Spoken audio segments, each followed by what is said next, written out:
Et maintenant, il y a un 5e exercice à faire, mais ça, c'est uniquement pour ceux qui sont célibataires.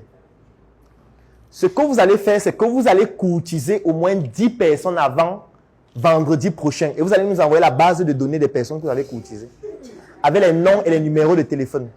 Maintenant, vous allez choisir le canal de votre choix. Ça peut être sur Internet, ça peut être dans la rue, ça peut être à l'école, ça peut être au travail, où vous voulez. 10 personnes chacun. Parce que vous devez avoir le choix. J'ai dit 10 personnes. C'est pour ça que je n'ai pas dit 10 garçons, je n'ai pas dit 10 filles. J'ai dit personnes parce que ça concerne tous ceux qui sont célibataires ici. Donc les filles doivent courtiser 10 hommes avant vendredi prochain. Tu comprends bien ce que je dis, non? 10 personnes. L'avantage, c'est quoi? C'est que tu as le choix de choisir la personne qui te plaît. C'est ça qui est bien quand tu courtises. Parce que tu as le choix. Quand tu courtises, tu choisis. Non? C'est toi qui regardes, tu dis, mais elle est intéressante. Hein? Ça veut dire que tu as choisi ce qui te plaît. Donc, c'est bien. Mais vous mettez en couple. Tu veux faire quoi? Non, parmi les 10, tu fais encore un choix. Pourquoi tu vas te mettre en couple avec 10 personnes? Quel est l'intérêt? Mais je peux me désister. C'est possible. Tu peux postuler pour un marché. Après, tu trouves que c'est même pas intéressant. Tu arrêtes. Oui, vas-y. La question que j'aimerais poser, c'est de savoir l'intérêt de ça, c'est quoi? Ça veut dire que tu ne suis pas ce qu'il explique depuis le début. C'est ça? Est-ce que tu ne comprends pas ce qu'il explique depuis le début? Non, c'est pas... L'intérêt de cela, ça veut dire que tu n'as pas suivi ce que j'ai expliqué depuis le début, puisque j'ai expliqué. C'est pour stimuler les émotions, Oui. etc. Au-delà des émotions, il y a la responsabilité. Quand tu es un entrepreneur, tu es quelqu'un qui a une énorme responsabilité. Tu as la responsabilité envers tes employés, tu as la responsabilité envers tes collaborateurs, tu as la responsabilité envers tes investisseurs, tu as la responsabilité envers tes clients. Tu dois développer le sens de la responsabilité. Je ne parle même pas de tes enfants, de ta famille, de tout ce qui va avec. Il y a les émotions qui vont entrer en jeu. Tu dois pouvoir gérer le travail avec des personnes. Tu dois pouvoir collaborer avec des personnes même que tu n'aimes pas. Parce qu'il faut que le travail avance. Et le meilleur cadre pour développer ça, c'est quand tu es en couple. C'est pour ça qu'il y a certaines responsabilités que tu ne peux pas assumer quand tu n'es pas marié. Vous savez ça, non? Vous savez qu'il y a des responsabilités que vous ne pouvez pas assumer si vous n'êtes pas marié. Vous pensez que les gens sont fous. C'est pour ça que parfois les gens fabriquent des mariages pour avoir des postes. Qui peut me citer une responsabilité que tu ne peux pas avoir si tu n'es pas marié ici au Cameroun? Exemple. Pardon? Caissière, oui, par exemple, oui, c'est une responsabilité. Oui, oui, dans l'armée. Quoi d'autre? À la tête d'une entreprise étatique. Oui, étatique, oui. Quoi d'autre? Oui, forcément. Forcément. Pourquoi que vous pouvez être sous-préfet ou préfet si vous êtes célibataire? Non. Ça ne marche pas. Pardon? Je dis, mon Dieu. Tu veux me faire me répéter 25 fois. On te dit que tu as la responsabilité d'un ensemble de personnes. On doit pouvoir se rassurer que tu arrives à respecter cette responsabilité dans le cadre au moins familial, avec ta famille, qui est beaucoup plus petit par rapport aux enjeux de la responsabilité que tu auras quand tu vas prendre la tête, par exemple, d'une entreprise qui recrute 500 personnes. Tu comprends maintenant ce que je veux dire? Parce que quand tu es célibataire, tu as tendance à te dire que tu t'en fous. Je prends un exemple. Quand tu es célibataire, tu peux rentrer à l'heure que tu veux, n'est-ce pas? Quand tu es célibataire, tu peux dormir dehors quand tu veux. Quand tu es célibataire, tu peux décider maintenant de voyager, de partir faire une semaine et de revenir. Quand tu es en couple, tu ne peux pas le faire. Et même si tu dois le faire, tu dois informer quelqu'un. Et quand tu vas informer la personne, elle peut ne pas être d'accord. Et ça crée des conflits. Et ça stimule tes émotions. Et ça, c'est important. Parce que ça va se passer dans ton entreprise tout le temps. Tu vas devoir prendre les décisions et les gens ne sont pas d'accord. Tu vas faire comment? Il faut qu'on sache comment tu réagis. Parce que ça aura une influence sur l'entreprise, sur la croissance de l'entreprise. Ça pourra faire en sorte que l'entreprise fasse faillite. Tu t'imagines une entreprise où tu peux prendre l'argent, aller en vacances quand tu veux.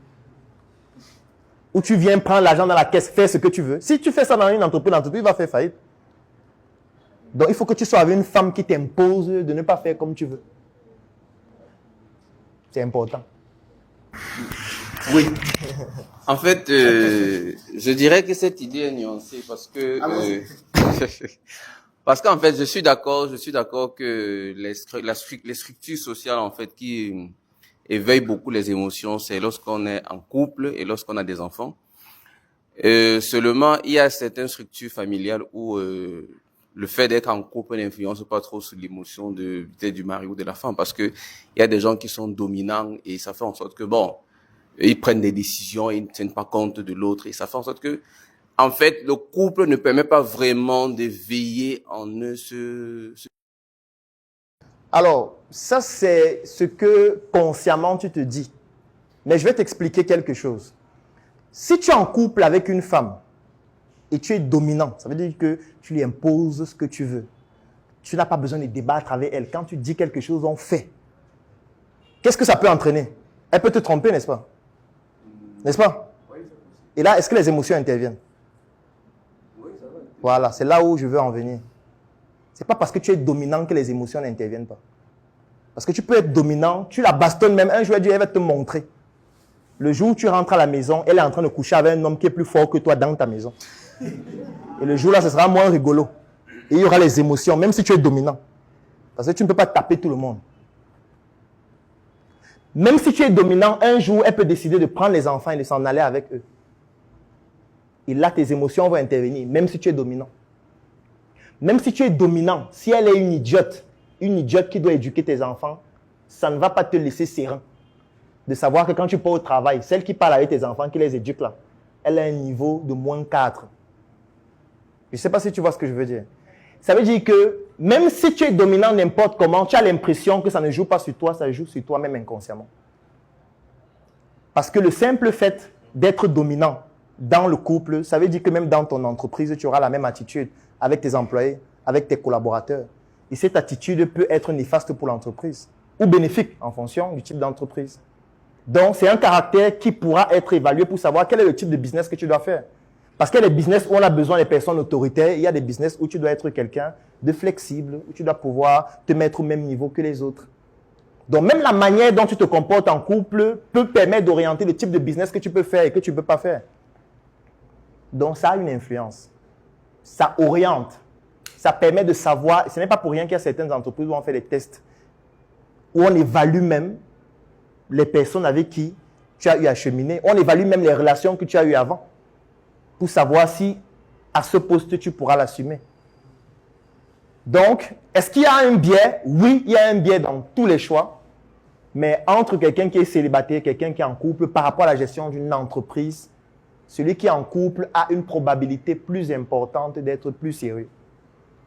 Ça ne veut pas dire qu'il va forcément réussir. Ça ne veut pas dire qu'il a... Je veux dire que l'échec est exclu. Mais au moins, ça permet de se responsabiliser soi-même. Voilà un peu ce que je voulais dire par rapport à ça. Maintenant, c'est ton entreprise. C'est toi qui décides comment tu la gères. Donc, tu peux choisir de flinguer ton entreprise, c'est ton entreprise. Mais après, il faut que tu saches que tu as une responsabilité vis-à-vis de la société quand tu crées une entreprise. Elle ne t'appartient pas à toi tout seul. Quand tu ouvres une boutique au quartier, il y a des personnes qui prennent pour habitude de venir dans ta boutique chaque matin acheter des produits.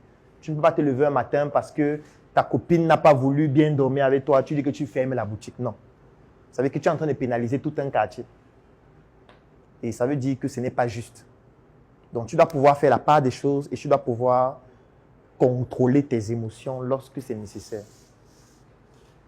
Maintenant, si vous avez une autre astuce pour faire fluctuer vos émotions, moi, je suis ouvert aux propositions. Je suis certain déjà que les communications en ligne vont faire fluctuer vos émotions parce qu'on va vous insulter copieusement. Donc, et ça ne plaît à personne d'être insulté tout le temps. Sauf quand tu deviens handicapé émotionnellement. Et ça va prendre un temps. Parce que tu vas dire que tu es compétent dans un domaine, tu vas faire une vidéo, tu postes en ligne, il y a quelqu'un qui est plus compétent que toi, qui va venir t'insulter. Il y a quelqu'un qui ne comprend rien à ce que tu dis, qui va dire que tu es un escroc. Qu'il te connaît même, il a traité un truc avec toi et puis tu as volé. Alors que tu regardes son profil, tu ne sais même pas qui il est, tu ne sais même pas où il habite. Ça va te choquer. Mais tu dois rester calme. Tu dois pouvoir te dire, face à ça, qu'est-ce que je fais? Comment je m'améliore? C'est la seule question que tu dois te poser. Et pas une autre. Parce que si tu abandonnes, c'est que tu as perdu. C'est qu'ils ont gagné. Est-ce qu'il y a une autre préoccupation? Je ne sais pas si j'ai répondu à ta préoccupation. J'offre 3 mois d'accompagnement sur mesure gratuitement à tous les membres de la Startup Academy.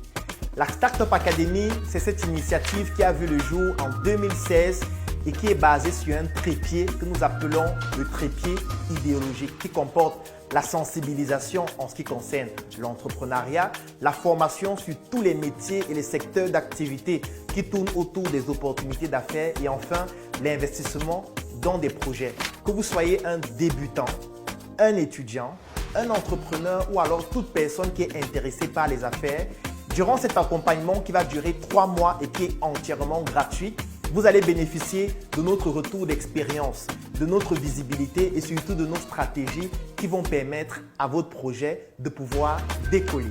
Je vais laisser un lien dans la description de cette vidéo et en commentaire. Vous cliquez dessus, vous remplissez le formulaire pour pouvoir bénéficier en exclusivité de cet accompagnement gratuit sur mesure par rapport à votre activité qui va durer 3 mois. Rendez-vous à la Startup Academy.